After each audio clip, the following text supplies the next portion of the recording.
I would like to thank the Reith family for giving me the privilege of saying a few words about a wonderful friend and colleague, Peter Reith.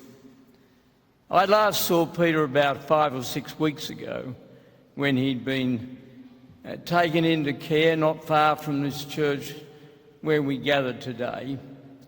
And it was very obvious the illness he had. But he retained his sense of humour. I have to say that the loss of the federal election by the coalition was still in my mind for some reason. And I remarked about it and I said, we've got quite a job ahead of us. And he said, you've got to be joking. He said, we have a huge task ahead. He retained that wonderful laid-back sense of humour.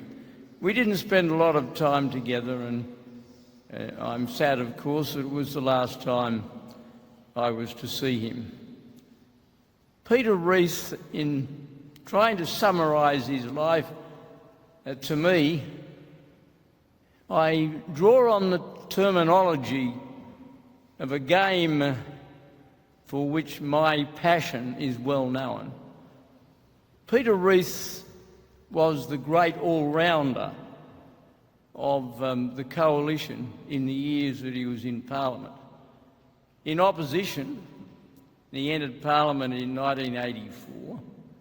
In opposition, he was at the end of the process the deputy leader of the opposition.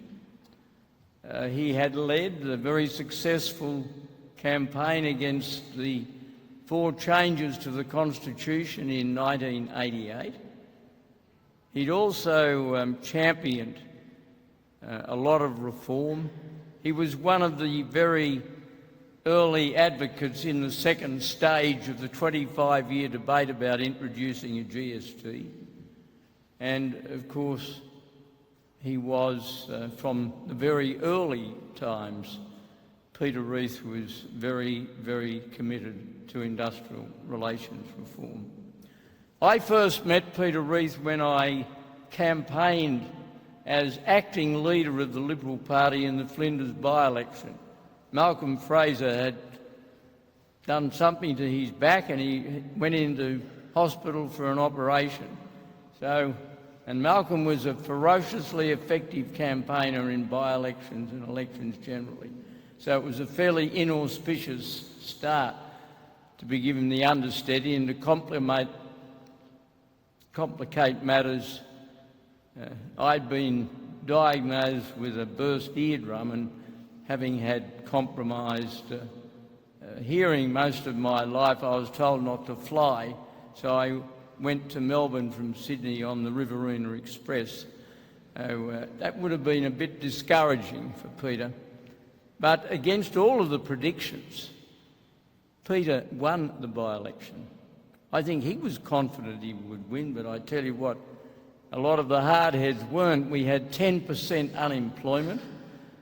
The government was very unpopular. We were in the middle of a thing called a self-induced wages freeze, and all around the omens weren't good. And I was amazed when Graham Rorris, has been mentioned, rang me and said, I've just told Peter Reith that he's won the by-election. And of course, famously, Peter never took his seat. And for years afterwards, I used to jokingly say to Peter, you know, mate, you are responsible for us losing the 1983 election. And he said, how come? How do you reach that conclusion? I said, well, it's my view, and it's the view of others, and it could be totally wrong, that the final straw that broke the camel's back inside the Labor Party to bring about the leadership change on the eve of the election was the loss of the Flinders by-election. Because people argued that if the Labor Party couldn't win Flinders in those circumstances, then it was never going to win. But I put that aside. Peter Reith's career was remarkable. He was, as well as being Minister for Industrial Relations, workplace relations, as later became known, and Defence Minister, Deputy Leader of the Opposition. He was also Leader of the House. And you need a special personality to be a Leader of the House. It was my privilege to, before Peter became Leader of the House, to serve one in opposition and one in government. In government, in the Fraser government, Ian Sinclair, who was a remarkable performer on the floor of the House and had a personality that carried both sides towards an objective, albeit a bit of reluctance on the part of the opposition. And the other, of course, was the late Mick Young, who was the Leader of the House in the Hawke years. And Mick Young was a great character. I'm ashamed of the number of times I laughed at the jokes he cracked at the expense of the coalition. But he had that great capacity to do it. And you needed that capacity. And Peter, although of a very different personality, had that enormous capacity. So when you think of him as an all-rounder, he had all of the talents. Of course, they were very much on display when it came to the reform of the waterfront. We all know how controversial that was. We all know how committed the government of the day was, not just myself, but senior members of the government of that day are here today, and Peter Costello and John Anderson, and we're all part of a group. And another person who I know wants to be associated with today's gathering is one of Peter's very close friends in Parliament, and that's Alexander Downer. They entered Parliament on the same day, and Alexander's in London at present, divides his time between the UK and Australia.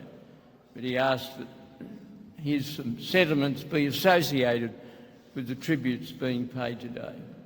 I think one of the remarkable tributes that can be paid to Peter is to acknowledge the extraordinary affection in which he was held by people who worked for him. It was widely remarked in coalition government circles that the harmony and ease and grace of the operation of his office set an example to many others on both sides of politics. And I think it's important, when a lot of the criticism of Peter was about his alleged insensitivity to those who were employed as distinct from those who did the employing. And yet, when it came to the crunch in his own life and his own example, he set a very fine one. I have lost somebody I admired a lot, who gave enormously to the Liberal cause, who did, as Ian remarked, fight very hard for policy change. He wasn't there just to draw the parliamentary salary or to enjoy whatever perks of office or glory might be involved. He was there to bring about change. And he was an unrelenting person when it came to change. He believed in tax reform, he believed in tariff reform. We had a few differences, I have to acknowledge, when it came to the Republic. I often thought that he was a closet monarchist because the way in which he conducted the campaign didn't seem to me to play into the hands of the Republic, but I'll put that aside.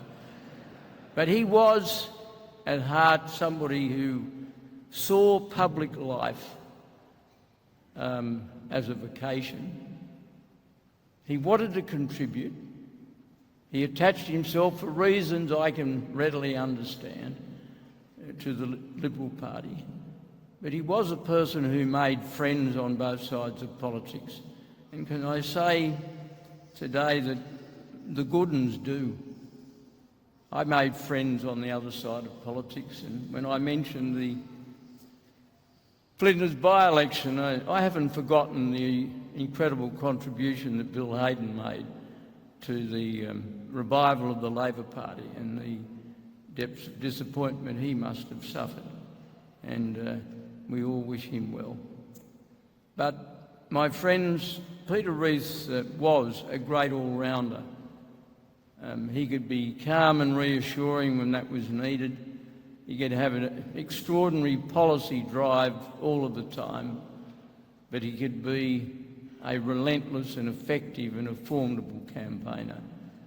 And I remember him, I thank him, I thank God for him, and may he rest in peace.